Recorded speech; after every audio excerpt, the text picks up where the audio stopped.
dépenses publiques. Précision du ministre de l'Économie et des Finances. Face à des rumeurs sur des dépenses faramineuses au niveau du ministère de l'Économie et des Finances relayées sur les réseaux sociaux, le ministère se défend et indique dans un communiqué que l'assainissement dans la gestion des dépenses publiques se poursuit avec rigueur et sans relâche depuis 2019. Les procédures ont été renforcées pour éviter les gabegies et laxismes qui ont engendré des malversations. D'autre part, le directeur général du Trésor tient à préciser qu'il n'a jamais signé de dépenses en carburant pour une valeur de 70 milliards d'arrière par mois, contrairement à ce qui est relaté sur les réseaux sociaux, et que ces dépenses s'élèvent à environ 7 milliards. Le ministère de l'Économie et des Finances dénonce les fausses informations qui induisent l'opinion publique en erreur. Tourisme. Le CTM sollicite une rencontre avec le PRM. La Confédération du tourisme de Madagascar, ou CTM, sollicite une rencontre avec le président de la République Andradjuel pour discuter ensemble des stratégies à mettre en place pour la sortie de crise. C'est vrai que le gouvernement a décidé récemment encore de maintenir la fermeture des frontières.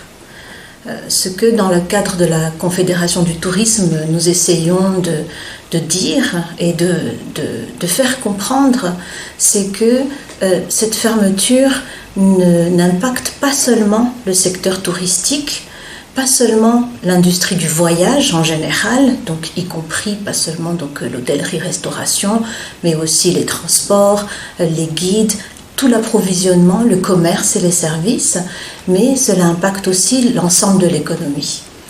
Et si nous regardons le processus qu'ont suivi les autres pays, chaque pays s'est efforcé de mettre en place une stratégie de sortie de crise et un calendrier d'ouverture des frontières. C'est la chose que nous demandons. Nous ne demandons pas en fait d'ouvrir à tout va dès demain, pas du tout, mais d'ouvrir de façon intelligente, de façon maîtrisée et surtout avec une visibilité pour l'ensemble des opérateurs, quel que soit le secteur d'activité.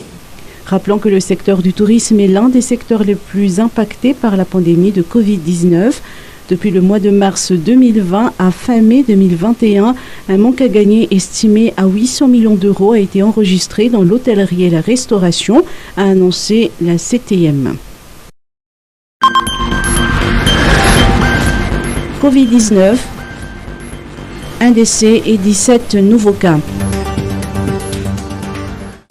Madagascar a enregistré hier un nouveau décès lié au coronavirus. Le bilan du ministère de la Santé publique mentionne également 17 nouveaux cas sur 460 tests réalisés. Sur ces nouveaux cas, 11 sont localisés à Nalamangue, dont 5 à Antananarivo, 1 à Antananarivo-Tsimdjan, 4 à Ambujachim et 1 à Nkazubé. 17 patients ont recouvré la santé, tandis que 36 présentent une forme grave de la maladie. À ce jour, 42 549 personnes ont été contaminées par le virus, dont 42 093 ont recouvré la santé, ce qui porte à 98,93% de taux de guérison à Madagascar.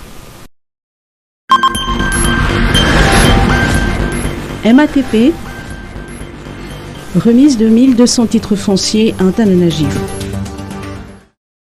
Le ministère de l'Aménagement du Territoire et des Travaux Publics mène actuellement une opération domaniale concertée.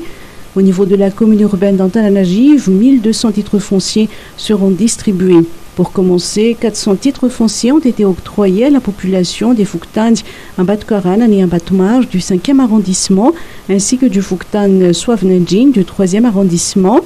Lors de cette opération, ce matin à Kianzamens, dans la Maït, Adjon Général Ville a souligné que beaucoup reste à faire pour améliorer la sécurisation foncière. Outre la distribution des titres, le ministère s'efforce également de digitaliser les opérations des services fonciers.